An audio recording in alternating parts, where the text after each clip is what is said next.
Hello friends, स्वागत है आपका हमारे YouTube channel GPA success point में। दोस्तों, आज के इस वीडियो में हम पढ़ने वाले हैं संविधान के अनुसूची के बारे में, जो कि हर एग्जाम के लिए महत्वपूर्ण है। तो आइए देखते हैं संविधान की अनुसूची और शुरू करते हैं अपने क्लास को। तो देखिए, संविधान जो है, जब हमारा संविधान 26 जनवरी 1950 को लागू हुआ था। कब लागू हुआ था? हमारा संविधान 26 जनवरी 1950 को लागू हुआ था।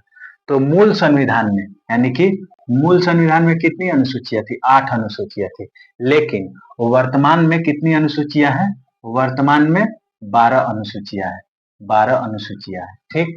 अब देखिए, ये जो अनुसूची 8 से बढ़ के 12 हो गई, ये 8 से अनुसूची बढ़ के 12 हो गई, इनमें 4 अनुसूचियों को ऐड किया गया। तो जब भी संविधान में कुछ ऐड किया जाता है या कुछ निकाला जाता है, उसमें संशोधन, यानी कि संविधान में संशोधन करके ऐड किया जा सकता है या संविधान में से कुछ निकाला जा सकता है।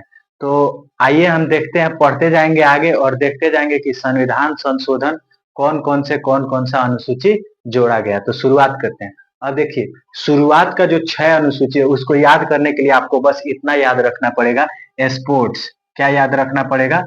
स्पोर्ट्स शब्द जो है, इसको आपको याद रखना पड़ेगा।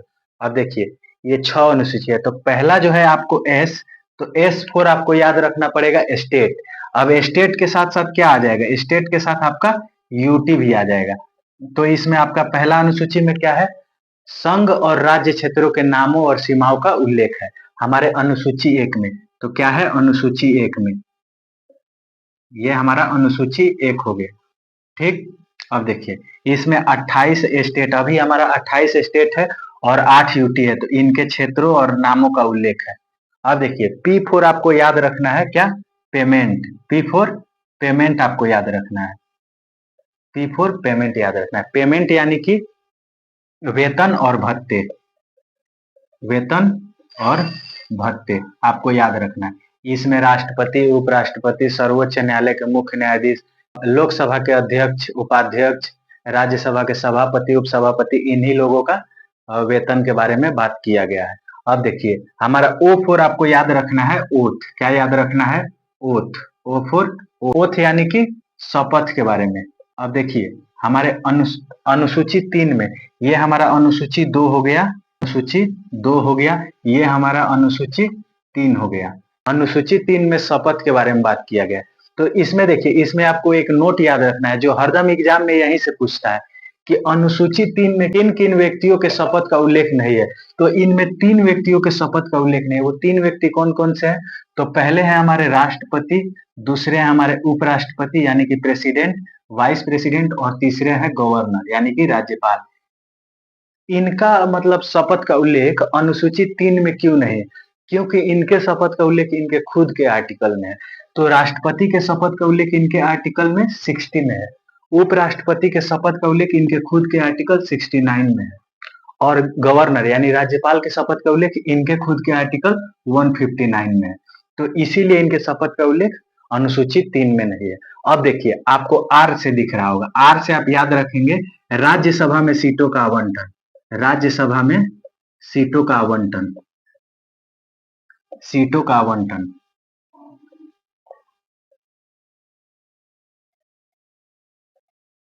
अब देखिए, राज्यसभा में जो सीट का आवंटन होता है, इसके लिए कोई तो आधार होगा कि किस आधार पे हम राज्यसभा सीट का आवंटन कर रहे हैं। तो राज्यसभा में सीटों का आवंटन का जो आधार है, ये 1971 में जो हमारा जनगणना हुआ था, उसी का जनसंख्या का आधार है हमारा राज्यसभा सीटों का आवंटन।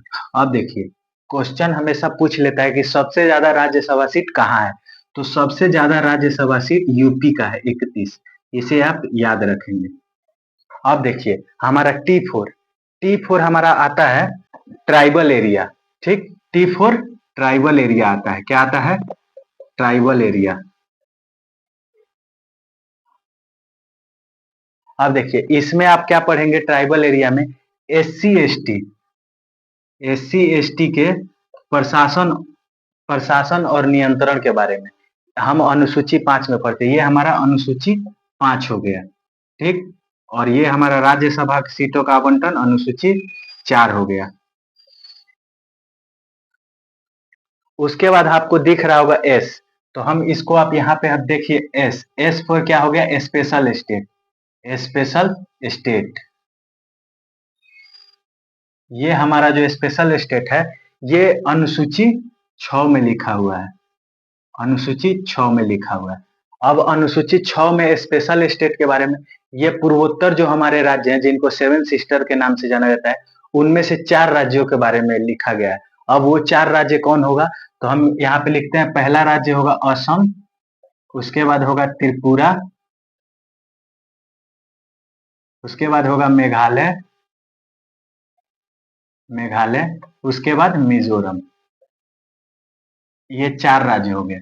अब देखिए, अगर आप एग्जाम में जाते हैं तो आप जरूर भूल जाएंगे कि ये 4 राज्य कौन कौन से हैं। असम, त्रिपुरा, मेघालय, मिजोरम।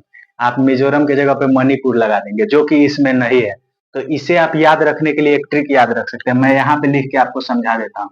ट्रिक क्या याद रखेंगे, मेतामी। ट्रिक क्या रखेंगे याद, मेतामी। अब देखिए, मे से मेघालय आपको हमेशा याद रहेगा, मेघालय।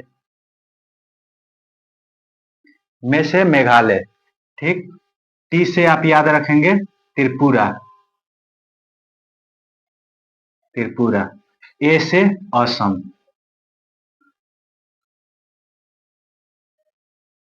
उसके बाद एम से आप याद रखेंगे मिजोरम।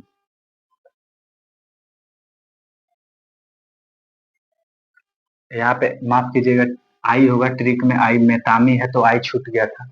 हम एम ई फोर मेघालय और टी फोर त्रिपुरा। अब देखिए, आप जब इस ट्रिक को याद रखेंगे मेतामी, तो आपको कहीं पे भी कंफ्यूजन नहीं होगा कि कौन कौन सा राज्य होगा। मणिपुर आपके दिमाग में भी नहीं आएगा, क्योंकि एम ए से होता है मणिपुर। यहाँ पे एम आई है, एम आई से मिजोरम। अब देखिए, अब हमारे ये कितने हो गए, 6 अनुसूचियों के बारे में हमने किससे पढ़ लिया, बस स्पोर्ट्स के माध्यम से पढ़ लिया। आपको हमेशा याद रखना, S for state and UT, P for payment यानी वेतन भत्ते, अनुसूची 2 में वेतन भत्ते, ओ फॉर ओथ, अनुसूची 3 में शपथ के बारे में, आर फोर अनुसूची 4 में राज्यसभा सीटों का आवंटन, टी फोर ट्राइबल एरिया यानी कि एससी एसटी जो है उसके क्षेत्रों के प्रशासन के बारे में किया गया है अनुसूची 5 में, ठीक। अब देखिए, यहाँ पे एस फोर स्पेशल स्टेट, वो स्पेशल स्टेट कौन कौन से हैं, असम, मेघालय, त्रिपुरा, मिजोरम। इनके बारे में, इनके यानी कि प्रशासन के बारे में उल्लेख किया गया है अनुसूची 6 में। इसे आप याद रखें। अब देखिए, अभी तक हमने 6 अनुसूचियों को ट्रिक के माध्यम से पढ़ा। अब हम आगे बढ़ते हैं और पढ़ते हैं 7वीं अनुसूची से। तो जो हमारा 7वीं अनुसूची है, 7वीं अनुसूची, इसमें किसके बारे में लिखा गया है, इसमें जो है, इसमें शक्तियों का बंटवारा किया गया है। शक्तियों का बंटवारा कैसे किया गया है, तो 3 सूची बनाकर शक्तियों का बंटवारा किया गया। वो 3 सूची कौन कौन से है, यानी कि सूची का बात करते हैं हम इसमें, किसका बात करते हैं, सूची का बात करते हैं इसमें हम, किसका बात करते हैं, सूची का। इसमें कितने प्रकार के, 3 प्रकार के सूची बनाए गए हैं। पहला सूची जो है वो है हमारा केंद्र सूची, केंद्र सूची। दूसरा जो है ये है हमारा राज्य सूची।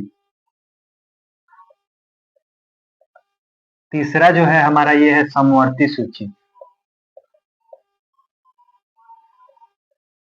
अब देखिए, इन 3 सूचियों के माध्यम से शक्तियों का बंटवारा किया गया। अब देखिए, जो हमारा सूची है ये मूल संविधान में अलग था और वर्तमान संविधान में अलग है। जैसे मैं कहना ये चाहता हूं कि मूल मूल संविधान हो गया और ये वर्तमान संविधान हो गया, वर्तमान संविधान हो गया। तो मूल संविधान में केंद्र सूची में कितने विषय थे, वर्तमान में कितने विषय हैं, राज्य सूची में कितने विषय थे, कितने अब हैं, और समवर्ती सूची में कितने विषय थे और कितने अब है। तो मूल संविधान में हमारा समवर्ती सूची में कितने विषय थे, 97 विषय थे। लेकिन वर्तमान में कितने विषय हैं, 100 विषय हैं। वैसे ही राज्य सूची में कितने विषय थे, मूल संविधान में 66 विषय थे, वर्तमान में कितने विषय हैं, 61 विषय हैं। ठीक उसी प्रकार समवर्ती सूची में कितने विषय थे, 47 विषय थे मूल संविधान में, और वर्तमान संविधान में कितने विषय हैं, वर्तमान संविधान में 52 विषय। अगर आप देख रहे हो तो देखिए, यहाँ से 5 अनुसूची को क्या किया गया है, निकाला गया है, और यही 5 अनुसूची को निकाल के यहाँ पे क्या कर दिया गया है, जोड़ दिया गया है। और इस 5 अनुसूची को जो यहाँ पे जोड़ा गया है, इसकी मतलब किस संविधान संशोधन के माध्यम से जोड़ा गया है, तो ये 42वां संविधान संशोधन, 42वां कॉन्स्टिट्यूशनल अमेंडमेंट एक्ट 1976 के माध्यम से समवर्ती सूची में जोड़ा गया, राज्य सूची से निकाल के समवर्ती सूची में जोड़ा गया। अब देखिए, अब देख, क्वेश्चन हमेशा पूछ लेता है कि ये 5 कौन कौन से विषय थे जिनको निकाल के राज्य सूची से समवर्ती सूची में जोड़ा गया। तो वो विषय पहला जो है वो हमारा शिक्षा है, दूसरा जो है वन है, तीसरा जो है वन्य जीव है, क्या है, वन्य जीव है। उसके बाद क्या है, चौथा जो है वो है हमारा मापतौल, और पांचवा जो है वो है हमारा न्याय प्रशासन, क्या है, न्याय प्रशासन। इन 5 विषयों को राज्य सूची से निकालकर समवर्ती सूची में डाला गया। इसे आप हमेशा याद रखेंगे। अब देखिए एग्जाम में कभी कभी केंद्र में कौन कौन से विषय हैं, राज्य में कौन कौन से विषय हैं और समवर्ती में कौन कौन विषय हैं, इनके बारे में पूछ लेता है। तो देखिए यहाँ पे हो गया राज्य सूची, यहाँ पे हो गया केंद्र सूची, ठीक। उसके बाद यहाँ पे हो गया राज्य सूची, यहाँ पे हो गया समवर्ती सूची। इनमें कुछ प्रमुख जो विषय हैं वो जो एग्जाम में पूछता है उनके बारे में देख लेते हैं। तो केंद्र में हमारा है, पहला है रक्षा हो गया, दूसरा बैंकिंग हो गया, बैंकिंग हो गया, तीसरा जो है हमारा वो डाक हो गया। देखिए इसके बारे में, उसके बाद हमारा हो गया विदेशी मामले हो गया, विदेशी मामले। इनके बारे में हमेशा एग्जाम में पूछता है कि बैंकिंग किस सूची का हिस्सा है, ऐसे ही क्वेश्चन पूछेगा तो आप इसको कम से कम इतना तो याद ही रखेंगे। उसके बाद हमारा राज्य सूची में कौन कौन सा हो गया, तो भूमि हो जाएगा, पुलिस हो जाएगा, कृषि हो जाएगा, ये सभी हमारे राज्य सूची के विषय है। और समवर्ती सूची में क्या क्या हो जाएगा, समवर्ती सूची में हो जाएगा विवाह हो जाएगा, विवाह हो जाएगा, शिक्षा हो जाएगा, तलाक हो जाएगा, और ये सब तो ऐड किया हुआ है तो ये सब भी कहाँ हो जाएंगे, ये सब समवर्ती सूची में हो जाएंगे। इन सबको याद रखना है। अब देखिए ये हमारे सभी विषय। अब एक पॉइंट उठ के आता है कि केंद्र सूची पे कोई भी विषय या कानून बनाने का अधिकार किसका होगा, राज्य सूची पे कोई भी कानून बनाने का अधिकार किसका होगा, और समवर्ती सूची पे कोई भी कानून बनाने का अधिकार किसका। तो केंद्र पर अधिकार बनाने का मतलब कोई भी कानून बनाने का अधिकार केंद्र सरकार का होगा, राज्य सूची पर कोई भी कानून बनाने का अधिकार राज्य सरकार का होगा, और समवर्ती सूची पर कोई भी कानून बनाने का अधिकार राज्य और केंद्र दोनों का होगा। लेकिन अगर कोई कानून बनाते समय समवर्ती सूची पे दोनों के बीच, केंद्र और राज्य के बीच मतभेद हो जाए तो हमेशा केंद्र का ही जो निर्णय होगा वही मान्य होगा। तो इसे आप याद रखेंगे। अब आइए, अब देखते हैं हम 8वीं अनुसूची के बारे में। ये हो गया 7वीं अनुसूची। उसके बाद हमारा आता है 8वीं अनुसूची। 8वीं अनुसूची, 8वीं अनुसूची, अनुसूची में हम क्या पढ़ते हैं, 8वीं अनुसूची में हम भाषाओं के उल्लेख के बारे में पढ़ते हैं। इसमें क्या किया गया है, भाषाओं का उल्लेख किया गया है, भाषाओं का उल्लेख किया गया है। अब देखिए जो हमारा मूल संविधान था, यानी कि मूल संविधान में बस 14 भाषा का उल्लेख था, लेकिन वर्तमान में कितनी भाषाएं हैं, वर्तमान में 22 भाषाएं। फिर देखिए यहाँ से 14 से 22 हो गई, यानी कि 8 भाषाओं को क्या करके, संविधान संशोधन करके जोड़ा गया। तो देखिए किस संविधान संशोधन के माध्यम से कौन कौन सी भाषा जोड़ी गई है, यानी कि 15वां भाषा जोड़ा गया, उसे 21वां संविधान संशोधन यानी कि कॉन्स्टिट्यूशनल अमेंडमेंट एक्ट 1967 के माध्यम से हमारा 15वां भाषा जोड़ा गया। 15वां यानी कि सिंधी भाषा को जोड़ा गया। उसके बाद देखिए हमारा अगला संशोधन इसमें होता है और 16वां, 17वां और 18वां भाषा जोड़ा जाता है। कौन संविधान संशोधन होता है, वो होता है 71वां संविधान संशोधन। 71वां संविधान संशोधन 1992 1992 में होता है। इसके माध्यम से 3 भाषाओं को जोड़ी जाती है। कौन कौन सी भाषा, तो ये हमारा 15वां था तो 16वां भाषा जोड़ी जाती है, 17वां भाषा जोड़ा जाता है और 18वां भाषा जोड़ा जाता है। 16वां में कौन सा भाषा जोड़ा जाता है, तो नेपाली जोड़ा जाता है। उसके बाद 17वां भाषा मणिपुरी। उसके बाद कौन सा भाषा जोड़ा जाता है, हमारा 18वां भाषा कोंकणी भाषा जोड़ा जाता है। इसे जोड़ा जाता है 71वां संविधान संशोधन 1992 के माध्यम से। ठीक, अब देखिए ये हमारे भाषा, इसे याद करने का हमारा एक ट्रिक है, नमक। अगर आपसे क्वेश्चन में पूछे कि वो कौन कौन से भाषा थे जिसे 71वां संविधान संशोधन के माध्यम से जोड़ा गया, तो आप ट्रिक याद रखेंगे, नमक। न से नेपाली, म से मणिपुरी, क से कोंकणी। अब देखिए ये हमारे 18 भाषा हो गए। अब देखिए हमारे 4 अगले भाषाएं जो हैं उन्हें 18 तक तो हम पहुंच गए। अब 4 भाषाओं को 92वां संविधान संशोधन 2003 यानी कि किसके माध्यम से, 19 कॉन्स्टिट्यूशनल अमेंडमेंट एक्ट 2003 के माध्यम से जोड़ा गया। कौन कौन सा भाषा जोड़ा गया? तो हमारा जोड़ा गया 19वां भाषा, 20वां भाषा, 21वां भाषा और 22वां भाषा, इसको जोड़ा गया। एक 19वां भाषा कौन सा जोड़ा गया? तो वो जोड़ा गया बोडो। उसके बाद 20वां भाषा डोंगरी, ठीक। 21वां भाषा मैथिली भाषा को जोड़ा गया। कौन भाषा को? मैथिली भाषा को जोड़ा गया। 22वां भाषा संथाली भाषा को जोड़ा गया। अब देखिए, इसे भी याद करने का हमारा एक ट्रिक है, वो ट्रिक है बोडोमास। क्या ट्रिक है? वो ट्रिक है बोडोमास। बोडोमास, बो से बोडो, डो से डोंगरी, म से मैथिली, स से संथाली, इन 4 भाषाओं को 92वां संविधान संशोधन 2003 के माध्यम से जोड़ा गया। चलिए अब बढ़ते हैं हम 9वीं अनुसूची की तरफ, तब तक आप स्क्रीनशॉट ले लें। अब देखिए, हमारा जो हम 8 अनुसूची के बारे में पढ़ लिए, अब आप 9वीं अनुसूची के बारे में देखिए। तो जो हमारा 9वीं अनुसूची है, हमारे मूल संविधान में कितनी अनुसूचियां थी? 8 अनुसूचियां थी। हम 8 अनुसूची के बारे में पढ़ लिए। तो जो हमारी 9वीं अनुसूची है, जाहिर सी बात है कि इसे संविधान संशोधन करके जोड़ा गया है। तो 9वीं अनुसूची को कौन सा संविधान संशोधन करके जोड़ा गया है? तो इसे जोड़ा गया हमारा पहला संविधान संशोधन, यानी कि फर्स्ट कॉन्स्टिट्यूशनल अमेंडमेंट एक्ट, जो हमारा हुआ था 1951 में। इसके माध्यम से 9वीं अनुसूची को जोड़ा गया।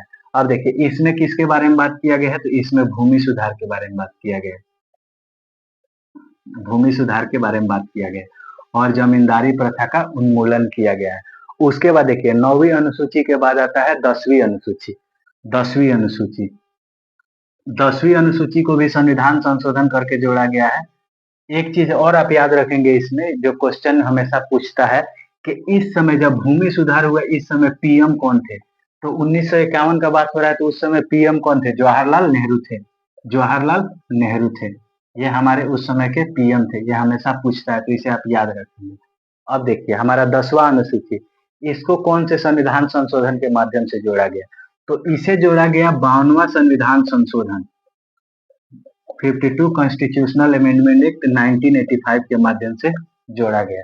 इसमें किस चीज के बारे में बात करता है? तो ये बात करता है दल बदल कानून के बारे में। दल बदल के कानून के बारे में, दल बदल कानून के बारे में बात करता है हमारा। इसको इंग्लिश में एंटी डिफेक्शन लॉ कहते हैं। क्योंकि मैं इसलिए बता रहा हूँ इंग्लिश, क्योंकि क्वेश्चन में देता है एंटी डिफेक्शन लॉ किस अनुसूची में है, तो इसीलिए मैं आपको बता दे रहा हूँ, इसे एंटी डिफेक्शन लॉ कहते हैं। एंटी डिफेक्शन लॉ कहते हैं। अब देखिए, हमारा जो इस समय पीएम पूछता है, तो पीएम आप याद रखिएगा, इस समय पीएम थे राजीव गांधी। राजीव गांधी इस समय पीएम थे। अब देखिए, 10वीं अनुसूची हो गया। इसके बाद हमारा आता है 11वीं अनुसूची। 11वीं अनुसूची हमारा आता है 11वीं अनुसूची। 11वीं अनुसूची में किसके बारे में पढ़ते हैं? ग्रामीण स्थानीय स्वशासन के बारे में पढ़ते हैं। किसके बारे में पढ़ते हैं? ग्रामीण स्थानीय स्वशासन के बारे में। ग्रामीण स्थानीय स्वशासन के बारे में,